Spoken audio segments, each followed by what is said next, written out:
Hello, students of third semester. Uh, this is my first lecture with you because we do not know when we are going to meet in class, and it's been a long time. And this can also be a lecture for the first semester, the first paper for poetry. I will refer to that later. But since more students of third semester have joined the Google class, I thought the first lecture that I record should be for the third semester.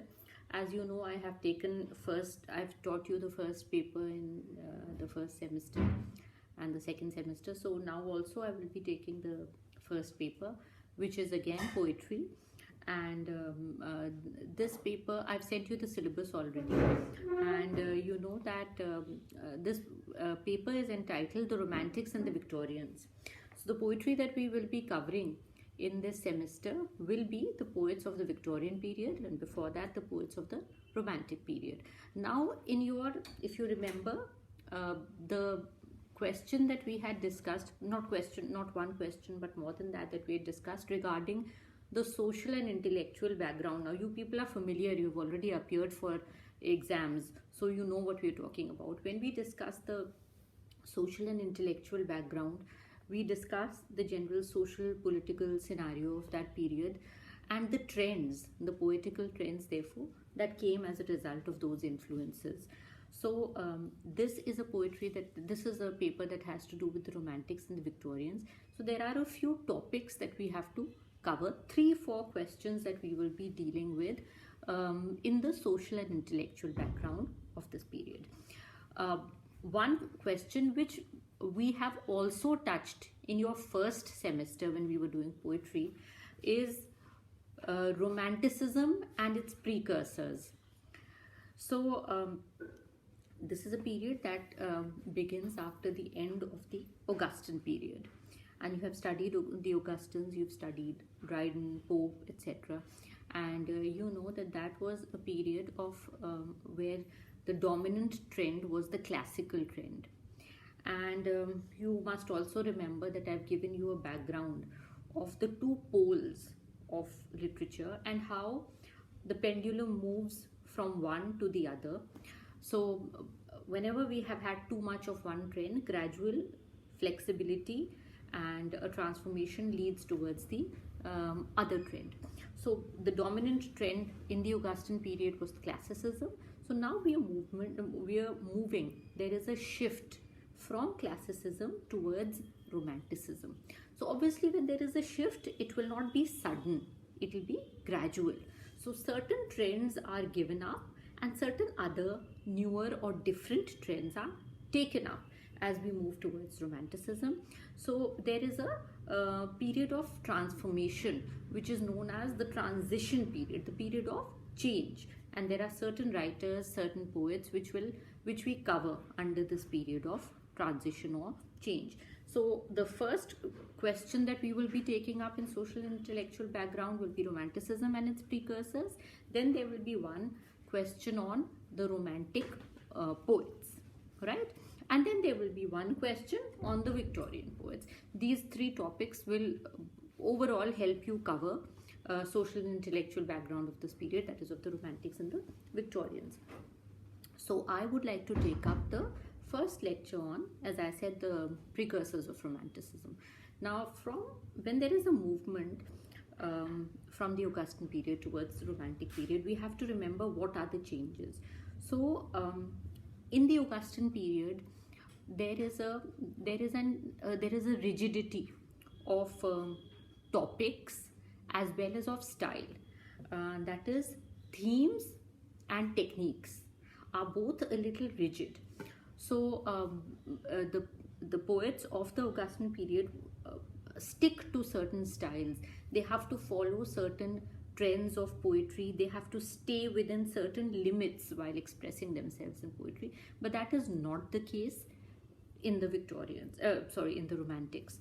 So from the Augustan period, as we move towards the Romantic period, we see that there is a shift towards the personal. There is a shift towards the human and experiences that are close to the human being personal experiences, individual experiences, emotions, feelings, um, uh, the experiences related to childhood, etc., are themes that start taking precedence in the poetry of the precursors of the Romantic period. I will be going over this briefly, and then I will be sending you material, study material, since I will not be dictating. So I can send you study material, and I will just give you brief lectures on what you have to study. So the poets that cover this period of the precursors of Romantic poetry are Blake, William Blake, Robert Burns, Thomas Gray, Collins. And out of these, Blake and Gray are two poets that you have studied in the first semester. You have studied the elegy written in a country churchyard. So you know that that is a phenomenal, that is a major example of transitional poetry. So that you have to remember. Then there is the poetry of Blake. There are certain important poems, certain books of poems that you have to remember. Prophetic books by William Blake, songs of innocence and experience. Those are things in William Blake's poetry that you will have to remember. I will be giving you that material. Then coming to Robert Burns, who is a Scottish poet. There are in his poetry we see that very frivolous topics that could never have been considered to be topics for poetry are taken up. I will give you some of the titles. Some of his titles are To a Mouse and To a Mountain, Two Dogs. So it's poetry which appears to be very frivolous, and in the Augustan period this could not have been qualified to be topics for poetry, but that is how it is as there is a shift towards Romantic poetry. Then there's also a shift towards the literature of sensibility, and there are writers that's like James Thomson and Edward Young, which we have to study. And in some of these poets we see effects of classical tradition. So they like to keep to the classical trend in terms of technique, but in terms of themes or topics they differ and move towards the Romantic tendency. So these are a few poets that we will be studying: Edward Young, Collins, etc. Collins is a poet of transition, just as Thomas Gray is a very major poet of transition. We have studied old country elegy written in a country churchyard, and then there are certain others like the Progress of Poesy, the Bard, etc. of Gray, which will be covered in this topic, Precursors of Romantic Poetry. So for now, this is one topic which I have discussed with you. I will now be giving you material on precursors of Romantic poetry. So this is also something that we will cover at the end of the first semester. The last few poets that we study in the first semester are precursors. Similarly, when we move towards full-blown Romanticism, we cannot forget the precursors. So that is one topic that I am covering now. So that is going to be all for now. I would like most of all you students to please join the Google class, because this lecture will be seen on Google class only. So thank you, and wait for my next lecture, or wait for whatever I will be sending you on WhatsApp. Thank you.